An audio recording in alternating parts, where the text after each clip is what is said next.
tarde. Ô Paulinho, sabe que eu lembro de uma passagem sua? Quando você foi anunciar a BMW, eu nunca me esqueço, cara. Você tava num púlpito, eu acho que o fundo era azul, se eu não me engano, tá? Foi aquele balaio, aquela comoção naquela época. E você falou uma frase que eu já tinha ouvido. Que sonhar pequeno e sonhar grande dá o mesmo trabalho. Isso. E você justificava aquilo tudo com essa frase. Que prazer te receber, meu cara. Que bom, mano. Obrigado pra você, né? Obrigado aí pela oportunidade. Pra vocês, né, que estão aqui, nós vamos fazer um bate-papo. E pra mim, muito legal. Eu penso assim, a vida... Tem dois tipos de pessoas na vida, né? Tem aqueles que vieram para respirar e fazer alguma coisa, e tem aqueles que vieram para roubar oxigênio, né? Eu nessa categoria não entro, né? E isso não significa trazer a BMW só, não. Isso significa fazer alguma coisa que seja útil, que a caminhada seja feliz, não esperar o fim feliz, né? Então todo dia acordar e tentar fazer um dia feliz, alguma coisa para as outras pessoas e para ti também, que te engrandeça. Então, pensar pequeno ou grande, por isso tem que pensar grande de manhã já, não dá para pensar pequeno, senão o dia vai ficar pequeno. E sem ser partidário, sem querer falar em campanha, no momento como Paulinho, esse, né? Paulinho começou. Mas alguém que tem aí, já passou por um crivo tantas vezes, já foi crivado pelo público por tantas vezes, pelo eleitor, pela população catarinense, e foi aprovado tantas vezes, a gente sabe aí que não está só roubando oxigênio, né? Com certeza tem muita história positiva e muita realização para trazer pra gente. E não tem, a segunda constatação é que não tenho medo de urna, não tenho medo de botar a cara a tapa, né, e de passar sob o crivo das pessoas, né? Porque uma coisa é tu apontar o dedo e falar alguma coisa de outra, a outra é você ir lá botar sua cara e os outros apontarem o dedo para você. Agora vem cá, quanto de coragem você tem que ter, não para enfrentar uma eleição, mas para ser deputado, para colocar um terno e entrar lá e dizer o seguinte: não vou votar, não concordo e concordo. Eu acho que tem várias questões envolvidas. Uma delas é a intuição. Intuição, lógico, que muito calcada, assim, muito sentada em cima de valores, princípios, né? Que você usa tanto na sua vida privada como usa na vida pública. Isso te dá uma certa segurança de entrar num plenário daquele com 513 ou mais 512, né? Onde você sabe que lá a maioria que não sabe é que decide. Tá. Né? Então, quando você põe lá um projeto sobre, sei lá, saúde, né? Sobre radioisótopos, por exemplo, né? Saúde nuclear, eu não entendo de saúde nuclear. Mas eu sou um cara que procuro informação, eu vou ver, não vou votar o projeto sem olhar, vou procurar alguém que saiba mais do que eu, me informar. Aquilo para mim é importante, não é mais uma coisa, aquilo é importante. Então essa é que aí vem a diferença. Então quando você entra lá, você é parte da decisão, mesmo que você não saiba o que está votando. Então você tem que procurar saber. E tem tantas coisas que acontecem no parlamento que você precisa ter uma boa assessoria e, mais do que isso, ter uma boa formação pessoal. Agora, Paulinho, né? Quando você fala do que é importante, por exemplo, quando você está, né, sentado no cargo de deputado, você tem os seus preconceitos, você tem as suas culturas, você tem os seus valores, você tem as coisas que você acredita e, inevitavelmente, elas vão influenciar suas escolhas, seja em projetos, seja em votações. Né? Como é que você consegue deixar esse lado, né, o lado essencial da figura não pública, né, do CPF de lado e pensar como um ser público? Tem que te colocar no lugar do outro. Essa é a regra. Você não pode sair julgando. Não dá para sair julgando. Eu tenho as minhas convicções, meus valores, é verdade, mas assim, eu também tenho do meu lado uma coisa chamada evolução. Eu não tenho verdades absolutas, eu não sou um cara que imagino saber tudo ou que tudo que eu sei é o que é certo. Não. Então aí muito é da criação, né? Conforme você foi criado, né? Tem gente que é criado numa formação muito rígida que não permite que ele se afaste 1 milímetro daqueles valores, daquelas crenças que ele recebeu.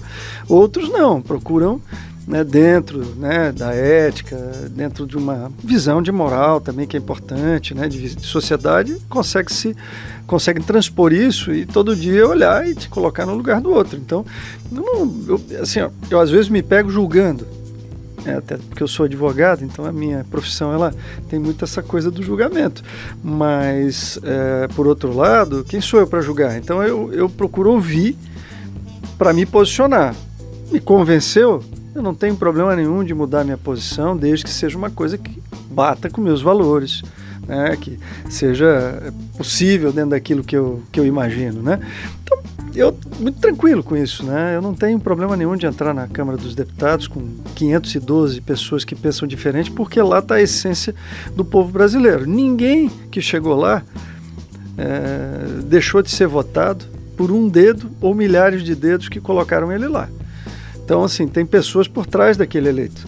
E essas pessoas é que mandaram ele para lá. Então, se tem gente lá do mal, é porque na sociedade tem muita gente do mal, né? Vamos lá, né? Não vivemos na Disneylândia, né? Pato Donald, Mickey Mouse, né? Todo mundo é uma historinha.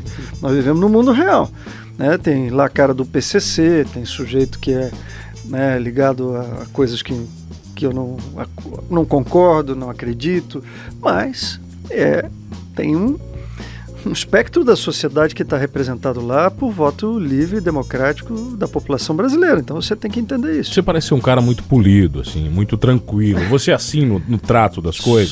Sou. Né? Eu procuro ser. Eu estava aqui, estava agora com o Paulinho Vargas aqui caminhando. Mostrei para ele um discurso quando eu, como líder do PFL, fui à tribuna, não para comemorar, mas para registrar os 5 anos do mensalão do PT. E era no auge de 2010, no auge da popularidade do presidente Lula, a candidata era Dilma Rousseff, e eu subi a tribuna para fazer os registros daquele que havia sido naquela época o maior escândalo do país, e que estava no Supremo Tribunal Federal. E daqueles acusados, estavam lá no plenário mais de 40 dos deputados que estavam sendo acusados, e eu olhando para eles e dizendo aquilo que eu achava a respeito daquele assunto e dizendo que era um absurdo eles estarem ali, né? Então, assim, aí você vai dizer, puxa, Paulo, mas você foi pro pau. Eu disse, não é pro pau, eu fui falar a verdade.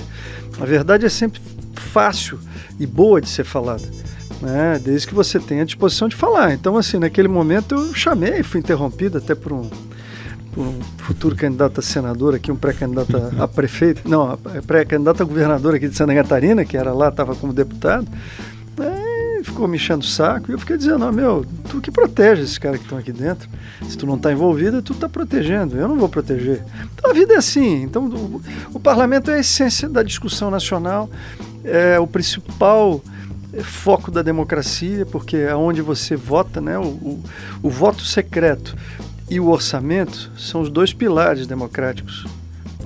Aqui é que se faz a sociedade.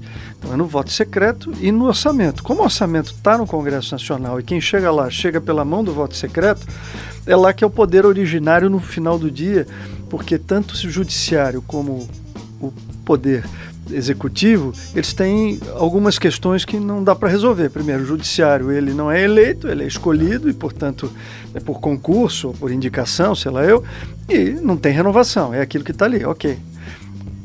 O presidente da República é eleito, né, o governador, o prefeito, mas ele não muda a estrutura. Ele chega lá, bota, sei lá, o presidente da República tem 2 milhões de pessoas que trabalham com ele muda lá 1.000.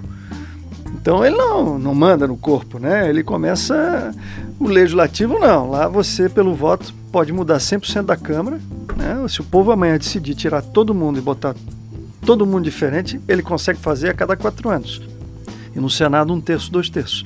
Então acho que isso é um ponto importante. Então o poder legislativo hoje, se é o poder legislativo que manda no Brasil hoje, é porque os outros estão brigando, e o poder legislativo se fortalece. Só que aí vem a pergunta, mas tudo bem, se é o Congresso que manda no Brasil, quem é que você vai mandar para lá? Essa é a pergunta que nós temos que fazer. Paulo, em 2015 eu entrevistei o deputado Marco Feliciano, e eu lembro que na época ele começou, não depois da minha, mas naquele mesmo período ele deu várias entrevistas e ele sempre usou uma analogia dizendo que o Congresso brasileiro era um teatro, que tudo que era votado no parlamento já era decidido antes de começar a sessão. Então, levando em consideração essa história que o senhor contou agora pra gente aqui, quando alguém vai lá e faz uma crítica a um movimento como o mensalão, vocês recebem é comum receber esse contato dos adversários? É comum receber esse tipo de chamada aí das pessoas contrárias, ou tudo acontece ali e nada vai para o particular, não existe um contato particular entre vocês? Não, tem regras de civilidade, né, que eu acho que são importantes na vida da gente. Imagina se eu chegasse todo dia em casa atrasado para o almoço e brigasse que a comida estava fria. Né? Com certeza absoluta, minha mãe não me daria uma facada, mas me proibiria de chegar para almoçar depois de um certo horário e eu não almoçaria, pronto. Né? Então no Congresso você tem debates acalorados. Alguns deles, né, dependendo do nível de quem debate, vão para vias de fato, isso a gente já viu várias vezes, né? Mas não é o lugar, não é a regra também, é a exceção, mas por outros, essa coisa de você debater face a face, né, ela é importante, né, porque uma coisa é eu vinha gravar um podcast meu, sei lá, gravar um videozinho meu, botar na rede, falar a minha verdade, xingar, tem muito machão de internet aí, muito machão de rede social, né, que dá discurso, mas quando chega no olho a olho, aí é que a coisa se decide. Então o Congresso tem essa oportunidade de tu fazeres esse debate, né? Você fica na tribuna de frente para quem você está colocando ou acusando, seja lá o que for, o que você vai colocar, né? Então se prepare para isso, né? Não vá lá falar besteira, porque senão também vai sair moído, né? Não vá... Como teve um parlamentar que disse que o Mato Grosso era no sul, né? Vai cala a boca, meu. Entendeu? Vai estudar. Também não dá para ser pouco estudo nessa hora. O sujeito tem que entender um pouquinho do que vai dizer. E ter argumentos. Não que a minha verdade tenha que ser a sua. Mas aquilo que eu vou falar tem que ser coerente com aquilo que eu penso e eu expresso. E o que expressa o meu eleitor. E como deputado, desculpe interromper, mas como deputado, o senhor já viu alguma vez essa coerência faltar no discurso do próprio parlamentar? Alguém que surpreendeu o Congresso com uma fala que todo mundo imaginava que ia por um lado e acabou indo para o outro? Isso é todo dia, cara. Biruta de aeroporto é o que mais tem lá. Soprou o vento de um lado, o cara tá de um lado. Isso aí, a Maria vai com as outras. Isso aí tem desde o colégio, né? A gente já no colégio já tem, né? Aquele da sala, que a Maria vai com as outras, né? Quando tá melhor para um lado, ele já tá do outro lado. A sociedade é assim, a vida é assim. Mas por isso que você tem que ter um extrato de pessoas no Congresso Nacional, no Executivo, né? Por exemplo, um colégio, você tem 10 professores, você não tem 10 excelentes professores. Mas se você não tiver 2, 3 excelentes professores, não paga a sua estada lá. Tem um lá que você diz, vou para aquela aula, mas é um saco, porque aquele cara é enrolado. E tem aquele que tu diz assim, puxa, que bom que chegou. Pô, essa aula aí, eu sou amarradão nela. Essa é uma aula que eu quero estar presente. Então, assim, a vida é uma média, ela não é só o alto e só o baixo. E a gente tem que entender isso. O parlamento é assim, né? Nós estamos falando aqui, eu fui 4 vezes deputado, uma estadual, 3 federais, né? Tive em liderança do partido, né? Tenho tradição, então assim, sou neto de senador, filho de senador, deputado federal, né, ministro. Então assim, a gente conhece as pessoas de Brasília e conhece aquele mundo político. Ali são 40 ou 50 famílias, o Brasil se restringe a uma Brasília muito pequena, né? É como se fosse uma cidade de Criciúma, é pequeno. E essas pessoas que estão lá no judiciário, no executivo, basicamente são pessoas oriundas, eu estou exagerando, 40, 50 deve ser mais, mas assim, no final do dia é isto. Então assim, você precisa saber circular. Dá para botar todo mundo numa sala, para bater um papo. Para decidir, sim, não precisa auditório, não. Tem muita... Você já entrou em muita briga que você não podia ganhar? Já. Já? Já. Você sabia que não podia ganhar? Quando a briga vale, você não ganha a curto prazo, ela vai trazer a longo prazo o resultado, né? Se você está do lado certo, se o seu pensamento está à frente do seu tempo, eu sofro muito com isso, porque assim, todo mundo tem na vida tem seu rumo, seu caminho, né? A gente tem um destino traçado, não sei se é só ele lá em cima, mas a gente nasce com um dom, nasce com uma forma, né, de tocar que às vezes a gente nem se entende, né? Pô, o que eu estou fazendo, né? Não és tu, alguma coisa te leva por aquele caminho. E essas decisões, elas acontecem em todos os momentos da vida da gente. Quando tu está em Brasília, isso acontece muito mais, né? Você tem momentos que você tem muitas dúvidas, tem momentos que você acha que tem certeza, mas tem lutas que você sabe que você não vai ganhar naquele dia, mas elas são importantes para se formar uma nova cultura, né? Países como o Brasil, né, de grande população, grande territorialidade, né, grande de tamanho também, são países que mudam devagar. A cultura muda devagar. Então, às vezes, estão acontecendo, você diz, mas pô, lá no Uruguai já aconteceu, lá na Suíça já aconteceu, países menores são mais rápidos. Tamanho né? de Santa Catarina, né? É o coelho e o elefante, né? Se você quer uma viagem longa, pula nas costas do elefante, né? Se você quer sair correndo para fazer um exercício rápido, corre atrás do coelho, né? Que ele vai te fazer, depois tu para. Mas assim, essa é a diferença. Então, eu tenho certeza que as lutas que eu não venci, muitas delas tiveram bons resultados para um momento seguinte, na mudança de cultura, né? Muitas eu venci, né? Impossíveis, por exemplo, show CPMF. Essa é uma... Ninguém acreditava, né? Quando em 2007 eu cheguei lá, fui no meu partido, reuni e disse, eu montei a Frente Nacional de Combate ao Aumento de Imposto e aos Impostos, e nós vamos derrubar a CPMF, porque o governo vai ter que renovar ela. E chegou em dezembro, nós derrubamos a CPMF. Foram 50 bilhões de arrecadação. Caramba. Aquela mordidinha de piava no bolso, né? Mas tu sentia. Né? R$10 no final do mês, R$20, R$50. Tu estava tirando um dinheiro depois de tu pagar o teu imposto, né? Depois de pagar o imposto embutido na comida, de pagar o imposto de renda no teu salário, o teu desconto do INSS, ainda vinha mais uma mordida no banco. Então essa era uma luta que a gente tinha que ter. Né? Ganhamos a do Pardal, nós tiramos pardais em 99, 2000 aqui das rodovias, numa grande luta em cima de uma loucura, que era o qual? A campanha dizia, fiscalizar sim, pardais não. Por quê? Porque eu disse, eu sou a favor de fiscalizar, mas qual é o critério de colocar um pardal que é um agente arrecadador? Perfeito? Se ele está cumprindo a função de prevenir e multar, ok. Mas se ele só está multando e não está prevenindo nada, isso aí está errado. Vamos tirar. E foi assim que nós tiramos aqui. O Criciúma era cercado de pardal por todos os lados. Você não conseguia chegar Paulinho, você passa a fronteira para o Rio Grande do Sul, você não consegue andar. Então, as rodovias estaduais aqui, nós fizemos, ninguém acreditava, né? Imagina, eu, líder do governo, contra o governador. Eu disse para ele, eu vou acabar com essa mamata. Tem alguém mamando aí. Tem uma caixa preta atrás disso. Por quê? Porque a polícia rodoviária, que é responsável pelo controle das rodovias, e, portanto, que atende os acidentes e que sabe o que acontece nas rodovias, ela não é ouvida para botar o pardal. Quem põe é o DEINFRA, que cuida de manutenção de rodovia. Vem cá, manutenção é uma coisa, acidente é outra. Quem cuida da vida é a Polícia Rodoviária Militar. E aí eu fui atrás disso, fui, derrubou, era impossível. Então, assim, o meu é o Santo Expedito, tá, cara? Das causas difíceis, impossíveis. Porque se ela tem razão de existir a luta, e se você tem uma causa, e a causa geralmente é a favor das pessoas, na individualidade, né? Imagina, quantos representantes comerciais vinham me dizer, Paulo, a gente sai às 5 da manhã, chega em casa meia-noite, eu ando 300 quilômetros por dia, eu saio de um cliente para o outro, eu estou pensando no próximo cliente. Eu nem sei, tá?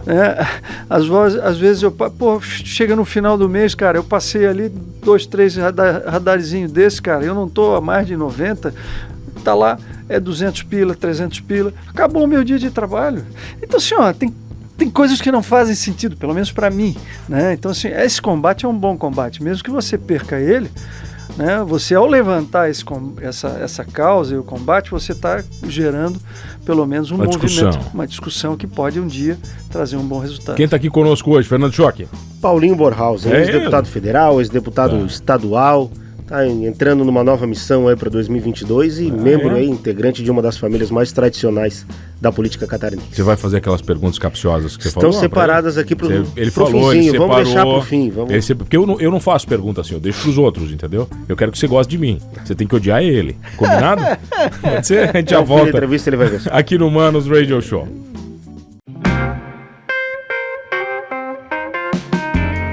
Voltamos aqui no Manos Radio Show. Fernando Choque, quem tá aqui conosco hoje? Paulinho Bornhausen. Aí é político? Político, advogado.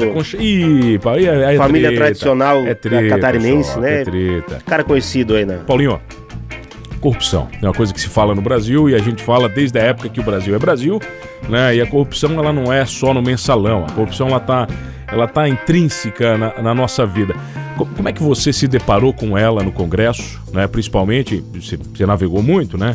E como é que você fugiu dela? Cara, a corrupção pega os mais pobres, né? Porque no final do dia, né? A corrupção, ela está sonegando das pessoas alguma coisa que elas poderiam ter. E quando é a corrupção pública, né? Porque tem corrupção privada também, né? Não vamos aqui falar só de corrupção pública, tem muita corrupção privada. Mas quando ela é pública, ela pega direto, né, na veia, né, da população, das pessoas que mais precisam. E, assim, ela por si só é odiosa, né? Ela é uma coisa que faz parte, está na essência do ser humano. Ela tem que ser minoria sempre, ela não pode ser maioria, né? Então a corrupção, ela é um processo que existe, então nós não podemos negá-lo, e nós temos que criar a forma de coibir isto. Existe a forma de longuíssimo prazo, longo prazo, que é você educar bem a população, dar uma educação para as pessoas e tal. Isto é uma forma, né? Mas não é a garantia, né? O segundo é ter um poder judiciário não corrupto, né? Primeira coisa, porque quem vai julgar o processo de corrupção é o judiciário, então aí já começa a tropeçar, né? A dificuldade dentro do judiciário, né? Porque todo mundo diz, a corrupção se dá lá no parlamento, se dá no executivo. Não, ela também se dá no poder judiciário. A gente sabe disso, né? Então, assim, volta e meia vem uma história escabrosa, um problema, né? Quem não se lembra daquele juiz, o Lalau, né? O tal do Lalau foi famosíssimo, né, Fernando? Então, senhor... Tinha até uma Lamborghini, não era? Era, esse aí mesmo, pegaram, acho que em Miami. Então, pessoal, como é que você faz com isso? Primeiro, cara, a tua vacina é a tua família, a tua criação. Então, teus valores e teus princípios. Segundo, é a tua linha de vida, o que tu queres fazer com a tua vida. Tu queres... o motivo da tua vida é enriquecer, então não vai para a política, cara, vai trabalhar, vai para outra profissão, vai trabalhar na iniciativa privada, sei lá vai ser o Silvio Santos, né? Vai ser o que você quiser. Sai de camelô para ser dono da SBT, sei lá, eu estou botando aqui, mas na política não, a política não é a arte de enriquecer, né? Não é na política que se enriquece, então você tem que ter uma profissão, é importante. Agora, se você vai fazer a política, você tem que saber as limitações da política. Você vai ter que ter, tudo bem, tem gente que tem patrimônio de família, vive do seu, né, tem outras atividades e tal, e está na política. Mas tem gente que tu vê começando na política lá do zero, né, com a gente sempre pé rapado, e aí chega um dia o cara é o doutor, anda de Porsche, é o rei, Ferrari, né, essas coisas aí. Cara, isso aí é repugnante, e isso é a antipolítica, né? Porque é isso que as pessoas olham no final do dia. Então, assim,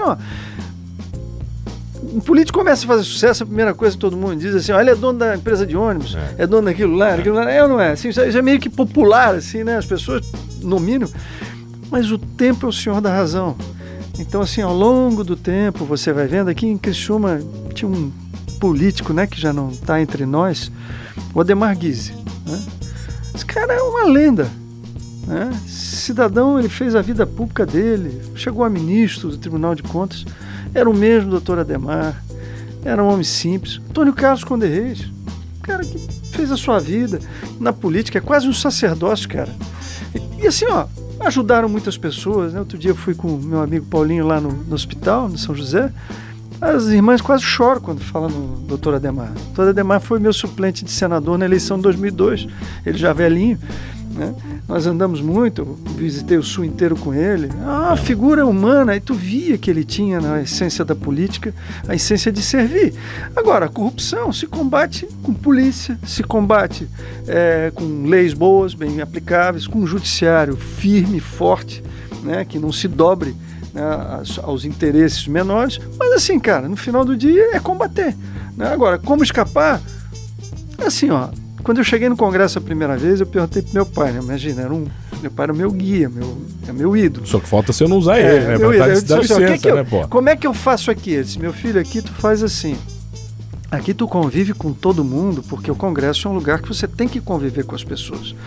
Seja educado, converse com todos, seja gentil, mas procure estar com as pessoas que têm algo a lhe acrescentar e que não sejam envolvidas com problemas, né? Que sejam pessoas que têm um propósito de estar aqui. Agora, aquelas que têm problemas, você conviva também, porque você não é o julgador, você não vai julgar essas pessoas que estão aqui, elas vieram pelo voto popular.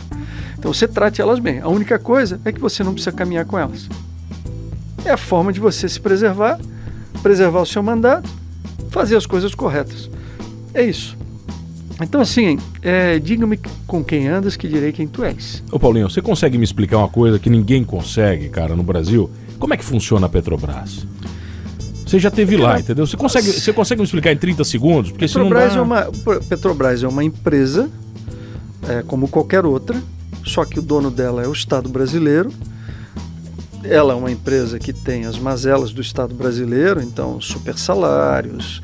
Ela não é uma empresa de mercado, ela é uma empresa que tem um monopólio, que é do Estado, mas ela tem que ter governança privada, porque ela está na Bolsa, ela tem acionistas do mundo inteiro, ela se submete a leis americanas, europeias. Só que tem o seguinte, ela é uma empresa que tem que dar resultado. Então o cara está lá e ninguém comanda, aquilo é um corpo. Então assim, se você não abre concorrência, ela vai continuar fazendo o preço que ela quer, do jeito que ela quer, e quando o governo entra e interfere, vocês viram no caso do PT, do Petrolão, né, eles cooptaram gerentes da companhia, pegaram um lá, não me lembro o nome do cabra, mas ele devolveu sozinho 300 milhões de dólares. Um gerente. Então assim, é um mundo aquilo lá. Eu, pessoalmente, acho que a Petrobras deva ser fatiada e vendida. Deve ter concorrência em cada área que a Petrobras vai fazer. Você tem que ter pelo menos mais 5, 6 empresas concorrendo com ela, né? Não adianta vender também para um privado, porque aí ele fica dono do monopólio. Sozinho privado também. É pior, né? Mas assim, se você dividir, Refino vai ser uma empresa aqui, não, e aí vende e vamos concorrer. Abre para outras, né? Que já devia ter sido feito, né? O monopólio da Telebrás, que a gente quebrou lá atrás, eu fui o relator da quebra do monopólio e da venda do sistema Telebrás, na verdade, trouxe o quê? Concorrência. Aí tu vai dizer, mas o meu sinal tá ruim, a minha companhia, mas tu tem 4, sei lá, 3, 4, 5 aí opções. Você escolhe o que você quer, né? Então, tudo bem, cara, uma hora a Vivo tá com sinal melhor, eu vou para Vivo, né? Levo meu número, uma hora a TIM. No petróleo nós não temos isso, né? No refino, na exploração é muito pouco. Então, assim, eu não gosto de monopólio, né? E acho que a Petrobras ela é um monstro, né? Ela é um orgulho nacional. Eu tentei ir lá fazer uma lei quando eu estava lá dizendo o seguinte, todo mundo diz que a Petrobras, o PT dizia, Petrobras é do povo brasileiro. Eu disse, então vamos fazer uma coisa, cria o fundo de aposentadoria do povo brasileiro e põe todas as ações da Petrobras lá. Aí ele vai ser do povo. Ela vai ser do povo. Aí põe lá e bota eficiência na gestão, porque o povo merece ter o recurso para se aposentar. Então, se a Petrobras dá 150, 180 bilhões por ano de resultado, o dono tem que ser o povo brasileiro de verdade, não o povo do Lula, o povo do PT, ou o povo do governo de plantão que fica mandando e desmandando a Petrobras, né? Aí não aceitaram o PT, não, isso aqui não, isso é um projeto, mas vocês não são os caras que falam em nome do povo, cara, bota isso, cria um fundo com governança firme. Na Noruega é assim. A estatal Noruega sustenta o país. Ela coloca dinheiro no fundo de aposentadoria, ela financia educação, né? E ela dá um lucro maravilhoso. Agora, ela não fica manipulando o preço de petróleo. Isso não existe, né? Mercado é mercado. O que não existe é mais tempo, Fernando Choque. Não dá, acabou cara. Já? Acabou, né, cara? O cara vai ficar uma hora. Já vamos agendar a próxima. Era só pra te dar medo. Você é tranquilaço. Você não... mas tô louco pra pegar uma pimenta aqui. Não, ele não bate, Paulinho. Te agradeço, cara. Fico muito feliz de você ter vindo. Amigo. Faz muito tempo que eu quero te entrevistar. É um orgulho pra mim, de verdade. Amigo, que bom. Gratidão aqui por estar contigo e com o Fernando. Tive o prazer de morar 7 anos em Biguaçu. Então esse teu sotaque aí, meu cara, é bem familiar pra mim. Isso aí, eu já vi briga de mané no bar. Isso. Você sabe, né? Você sabe o que eu tô falando, pô. Então, eu tenho experiência. Obrigado pelo carinho. Nada, mano. Obrigado, Fernando, aí pela oportunidade. Obrigado ao meu amigo Paulinho, que me trouxe até aqui também, Paulinho Vargas. Não, tem que dar um abraço, Paulinho Vargas, que você já me botou em tanta roubada, mas é um cara que eu tenho uma admiração gigantesca por ele. E tá me devendo uma entrevista, sabe que ele não dá entrevista, né? Não, é mala, ele não gosta. Sabe demais, é melhor ficar quieto, né, Paulinho? Guardar pro livro. Guarda pro teu livro. Obrigado, Fernando Choque. Fechou? Fechou, até mais tarde. Essa entrevista é gravada, né, cara? Então não estamos ao vivo com o Paulinho Bornhausen aqui. Ele fez a gentileza de passar aqui nos nossos estúdios. Obrigado, Paulinho. Paulinho, tem Instagram, pessoal, te seguir? Qual é? Tenho, @Bornhausen. Nem sabe escrever Bornhausen, cara. É difícil. Eu tive que olhar 10 vezes no Google, pô. Sabe, né? Não, sabe. Assim, a gente tem que estudar inglês na escola, assim, ó. É Born de nascido, né? Tá. Nós escrevemos B-O-R-N. Aí Hausen de casa. Então tá fácil. Hausen. Tá Só fácil. que não é House, é Hausen com N. Bota um N no final. Obrigado, Paulinho. Obrigado, Fernando Choque. Obrigado a você que está comigo todas as tardes. Não esqueça de uma coisa nesse programa. Amamos a política, Fernando Choque. E somos todos humanos. Tá bom, então.